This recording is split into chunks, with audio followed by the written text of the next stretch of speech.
ఇదైతే IQ neo tenor. Today దీని specifications తెలుసుకుందాం. ఫస్ట్ ఆఫ్ ఆల్ ఇదైతే మనకి 2 కలర్ వేరియంట్స్ వస్తాయి. ఒక కలర్ వచ్చి మూన్లైట్ టైటానియం, అంటే ఇది ప్రీమియం ఫీల్ ఇచ్చి ప్లెయిన్ టెక్స్ట్ వస్తుంది.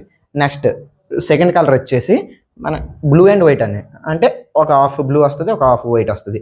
ఆ కలర్ కూడా చూడడానికి చాలా బాగుంటుంది. నెక్స్ట్ దీనిది వచ్చి థిక్నెస్ చూసుకుంటే 0.798 థిక్నెస్ వస్తుంది. కాబట్టి మనకి లైట్ వెయిట్ కూడా ఉంటుంది.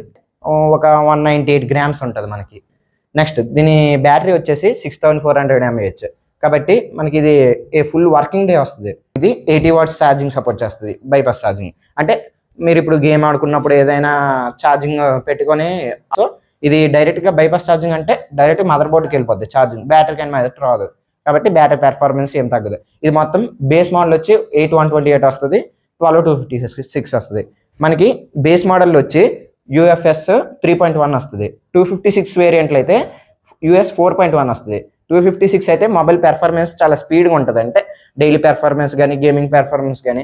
అదే బేస్ మోడల్ తీసుకున్నామంటే పెర్ఫార్మెన్స్ లైట్గా డిక్రీజ్ అవుద్ది అనమాట. కెమెరా ఇది 2 కెమెరాస్ అని వస్తాయి, అంటే 50 MP కెమెరా ఒకటి, next 8 MP wide angle camera.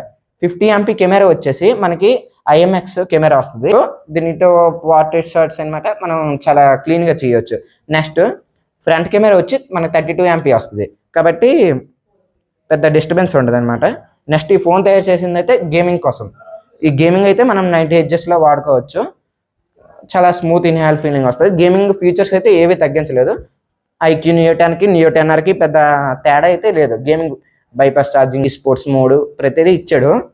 Voice changer అంటే ఫ్రెండ్స్తో మాట్లాడుకోవడానికి voice changer, plus vibration feeling. అంటే ఇప్పుడు ఫ్రీ ఫైర్ అనుకోండి, గేమ్స్ ఆడుతున్నప్పుడు ఎనిమిస్ మన నియర్ ప్లేసెస్కి వచ్చినప్పుడు వైబ్రేషన్ అనమాట వస్తుంది. నెక్స్ట్ ఇది స్నాప్డ్రాగన్ 8S Gen 3.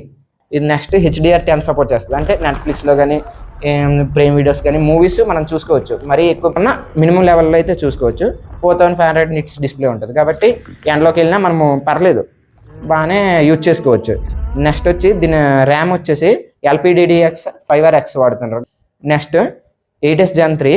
దీని కెమెరా కంటే పర్లేదు, తీసుకోవచ్చు. పోర్ట్రేట్ షాట్స్ అయితే బాగుంటాయి. మనకి ఇన్ బాక్స్ అయితే 90 watts ఛార్జర్ ఇస్తారు, కాకపోతే ఇది ఇన్పుట్ 80 watts మాత్రమే తీసుకుంటుంది. బేస్ మోడల్ అయితే 25,000 పడుతుంది. 12256 అయితే 29 ఆ రేంజ్లో వస్తుంది.